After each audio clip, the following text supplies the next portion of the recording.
আমরা বিদ্যুৎ কেন্দ্র বহুমুখী করছি। এখানে সোলার প্যানেল হচ্ছে, বায়ু থেকে বাতাস থেকে উৎপাদিত বিদ্যুৎ আমরা শুরু করেছি কেবল।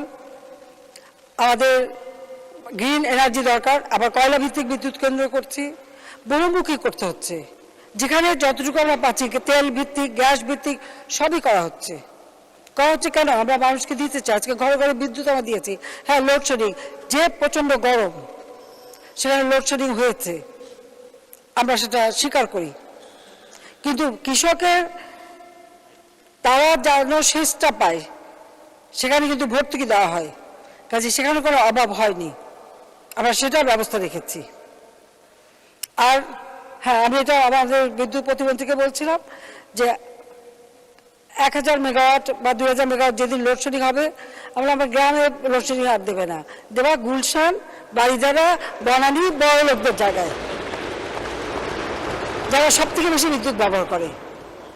বাড়িতে লিফট, বাড়িতে টেলিভিশন, বাড়িতে এয়ার কন্ডিশন, তো তারা একটু 2 ঘন্টা করে দিলে আমার কিন্তু অনেক সাশ্রয় হয়, আমার কৃষকের আর অভাব হবে না। এখন তো সেটাই করবে। এটা মন্ত্রীকে, প্রতিমন্ত্রীকে বলছিলাম, তুমি যেখানে থাকো ওইখানে লোডশেডিং দেখতে চাই, ওইখানে লোডশেডিং দিতে হবে। পৃথিবীর এমন কোন দেশ আছে যেখানে ক্যাপাসিটি চার্জ ছাড়া বিদ্যুৎ কেন্দ্র নির্মাণের চুক্তি স্বাক্ষর হয়? একটা দেশ দেখান, একটা দেশ দেখান। এই ক্যাপাসিটি চার্জ বলে বলে সব চিৎকার, এটা বলে চিৎকার, ওটা বলে চিৎকার। বিশেষ আইনে কাউকে কিন্তু দায় মুক্তি দেওয়া হয়নি, বরং বেসরকারি খাতে প্রথম বিদ্যুৎ কেন্দ্র করেছিল সামিত খুলনায়। তারা ওই বিদ্যুৎ কেন্দ্র সম্পন্ন করতে দেরি করেছিল। যে কদিন দেরি করেছে, প্রতিদিন $10,000 করে তাদের ফাইন দিতে হয়েছে, আর সেই ফাইন আমি আদায় করেছি। দায় মুক্তি আমরা দেই না, এটা মাথায় রাখতে হবে। কাজে ওই আইনে দায় মুক্তির কোনো ধারাও নেই, কিছুই নেই। দায় মুক্তি কি? কেউ যেন মামলা করতে না পারে, আর বিদ্যুৎ কেন্দ্র বন্ধ করে দিতে না পারে, আবার কাজ বন্ধ করতে না পারে।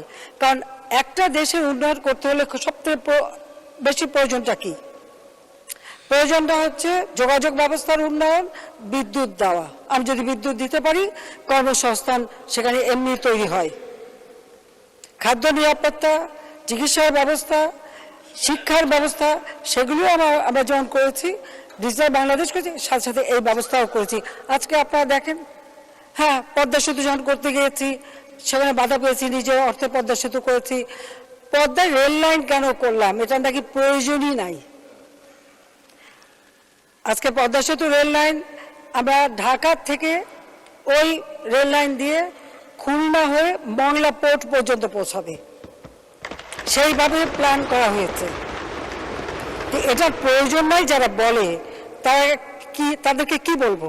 অর্বাচীন ছাড়া। রূপপুর বিদ্যুৎ কেন্দ্র কেন করলাম এত টাকা খরচ করে? ওর কি প্রয়োজন ছিল? নিউক্লিয়ার পাওয়ার হচ্ছে সব থেকে মানে ক্লাইমেট ফ্রেন্ডলি, কোনো দূষণ নাই। পৃথিবীর বহু দেশে এই পাওয়ার প্ল্যান্ট, সেই 62 সাল থেকে এই পাওয়ার প্ল্যান্ট হওয়ার কথা।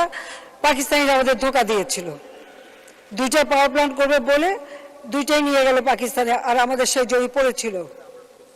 আজকে আমরা সেখানে সেই পাওয়ার প্ল্যান্টে আজকে বিদ্যুৎ কেন্দ্র আমরা নির্মাণ করেছি, এবং এই বিদ্যুৎ কেন্দ্র সব থেকে ভালো বিদ্যুৎ আমরা পাবো। এবং আমরা সেখানে আরো একটা করব,